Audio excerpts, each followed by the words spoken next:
இயேசு ரத்தம் ஜெயம். Praise the lord my dear brothers and sisters.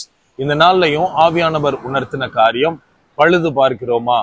ஆவியானவர் உணர்த்தின வசனம் மத்தேயு எழுதின சுவிசேஷம் அதிகாரம் 4 வசனம் 21. அவர் அவ்விடம் விட்டு போகையில் வேறே 2 சகோதரராகிய செபதேயுவின் மகன் யாக்கோபும் அவன் சகோதரன் யோவானும் தங்கள் தகப்பன் செபதேயுடனே படவிலிருந்து தங்கள் வலைகளை பழுது பார்த்து கொண்டிருக்கிற போது அவர்களை கண்டு அவர்களையும் அழைத்தார். என கண்மானவர்களே, இந்த இடத்திலே யாக்கோபையும் யோவானையும் இயேசு கிறிஸ்து ஊழியத்திற்கு அழைத்ததை குறித்து இந்த இடத்துல நாம் வாசிக்கிறோம். அவங்க என்ன பண்ணிட்டு இருந்தாங்களாம்? தங்களுடைய வலைகளை பழுது பார்த்து கொண்டிருந்தார்கள் தன் தகப்பனோடு. அப்போ அவர் அவங்களை அழைத்தார் என்று எழுதப்பட்டுள்ளது.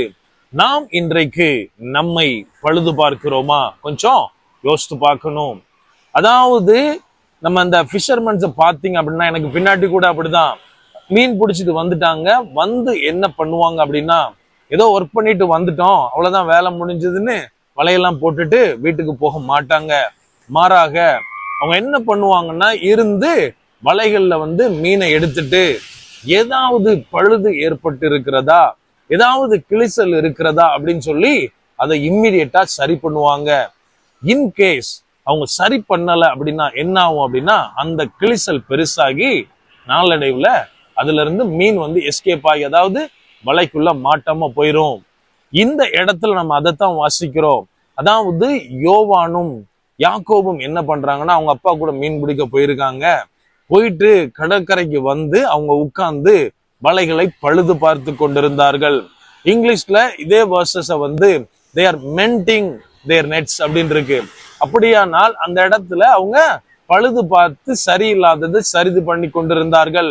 என கண்மானவர்களே, இன்னைக்கு நம்மளை தேவன் மனிதர்களை பிடிக்கிறதற்கு, அதாவது ஊழியக்காரர்களாய் அழைத்திருக்கலாம். ஆனால் நம்ம என்ன செய்யறோம்? அநேக நேரத்துல தேவன் என்னை அழைச்சிட்டாரு, தேவன் என்னை மீட்டிங்க்கு கொண்டு போறாரு, தேவன் என்னைய சர்ச்சுக்கு எல்லாம் எடுத்து பயன்படுத்துகிறாருன்னு அதுலதான் போக்கஸ் பண்றோம். நம்ம எங்க கோட்டை விட்டுறோம் அப்படின்னா, எனக்குள்ள நான் ஏதாவது ஒரு காரியத்துல மாறணுமா, எனக்குள்ள ஏதாவது ஒரு பிரச்சனை இருக்கா அப்படின்னு நம்மளை சோதித்து பார்க்கறதுல அநேக நேரத்தில் தவறி போய்விடுகிறோம். என கண்மானவர்களே, எப்படி பழுது பார்க்கப்படாமல் இந்த வலையானது சரியா உதவாதோ, அதை போலத்தான் நம்மை நாம சோதிக்கலன்னா, நம்ம சரி பண்ணலன்னா நாளடைவில் மங்கி போய் விடுவோம்.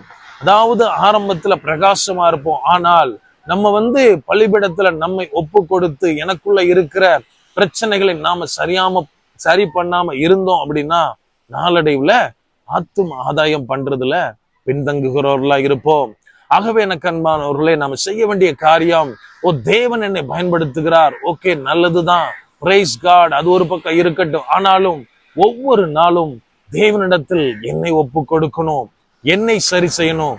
எப்போது நாம் நம்மை பழுது பார்த்து சரி செய்கிறோமோ அப்போது தேவன் நம்மை கொண்டு பெரிய பெரிய காரியங்களை செய்வார். அப்படியே கண்களை மூடுவோமாம்.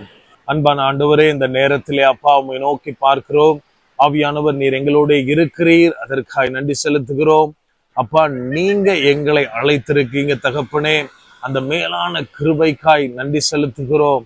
அப்பா, நாங்க ஒவ்வொரு நாளும் தகப்பனே, முதலாவது எங்களை நாங்கள் சோதித்து அறிய ஆவியானவரே நீர் எங்களுக்கு உதவி செய்யுங்க. அப்பா, பவுல் சொன்னதை போல பிரசங்கிக்கிற நான் தானே ஆகாதவனாய் போகாதபடிக்கு எங்களை முதலாவது ஒப்பு கொடுத்து ஒடுக்கி ஆள ஆவியானவரே நீங்க எங்களுக்கு கற்றுத்தாங்க. முற்றிலுமா எங்களை தாழ்த்தி ஒப்பு கொடுக்கிறோம். பலப்படுத்தி ஆசீர்வதிங்க. மீட்பர் இயேசுவின் மூலம் ஜெபிக்கிறோம். ஜெபம் கேளும் எங்கள் நல்ல பிதாவே. ஆமென். God bless.